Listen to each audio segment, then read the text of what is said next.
अहो ऐकलेत का? आपल्या नुपूरचं लग्न ठरलं. मुलगा तुमच्या समोर उभा आहे. खरंच मुलगा खूप समजूतदार, प्रेमळ आणि अगदी कर्तृत्ववान आहे. आपल्या नुपूरला अगदी सुखात ठेवेल तो.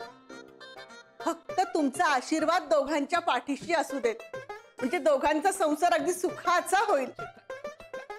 देताय ना आशीर्वाद? अगं बाई हो म्हणाले. चला चला नमस्कार करा. हो. आई, मला जरा बोलायचंय. कुणाशी? यांच्याशी? नाही नाही, ह्यांच्याशी नाही, तुमच्याशी, म्हणजे सगळ्यांशीच. हो का? मग बोल की बोल.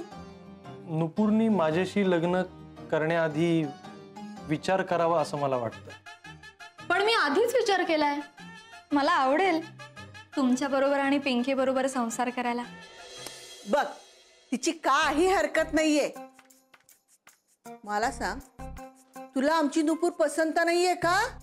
अहो असं अजिबात नाहीये. ती मला आवडलीये. ती दिसायला सुंदर सुद्धा आहे.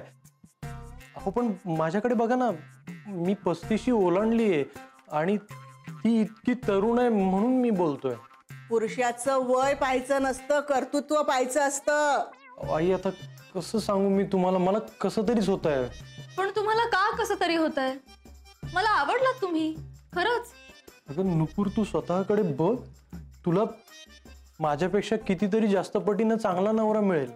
पण मला नकोच आहे दुसरं कोणी. मला तुम्हीच हवे आहात. मला आवडलात अहो तुम्ही खरंच. मी मनापासून सांगतेय. पण मला सांग, तुझ्या डोक्यात हे विचार काय येत आहेत? तुला कसलं व्यसन तर नाहीये ना?